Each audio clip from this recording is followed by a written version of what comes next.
Good morning. Prepare tayo ng pagkain ng lola. Ito gagamitin ko tong pinagprituhan ng tofu. Kung gusto nyong maganda ang pagluluto nyo ng itlog, ganito po.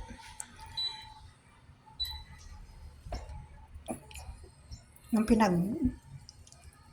pinaggamitan ko ng pinagprituhan ko ng tofu dyan, din natin lulutuin itong itlog. Magluluto tayo ng 4.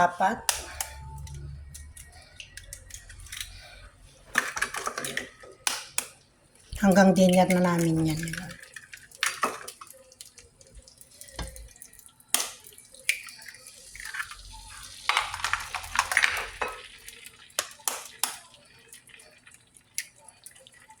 Ganyan ang gagawin nyo, guys.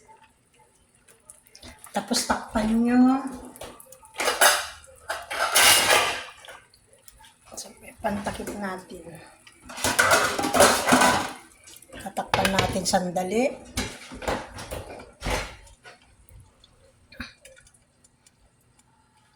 Pag makikita nyo pumuputi-puti na siya, maglalagay tayo ng tubig niyan. Lagay tayo ng konting tubig.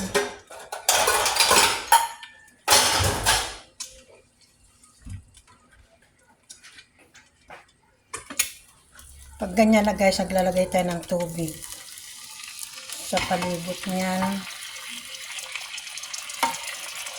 Tapos tatakpan natin.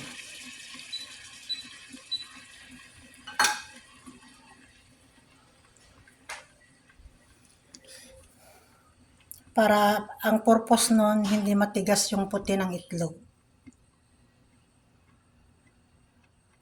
Maganda siya pag naluto.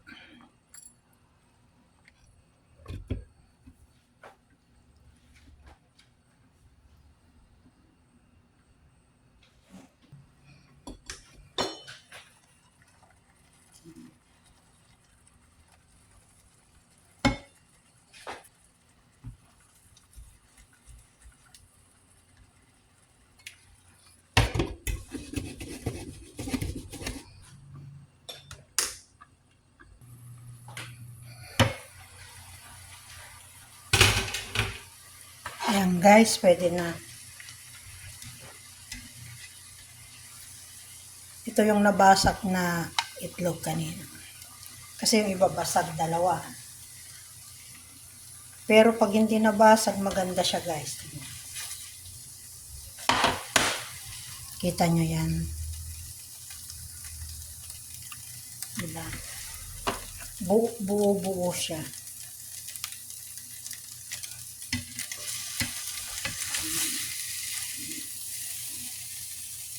Ganyan kaganda yung itlog nyo pag ganun, paano nyo gawin ang tinuturo ko guys.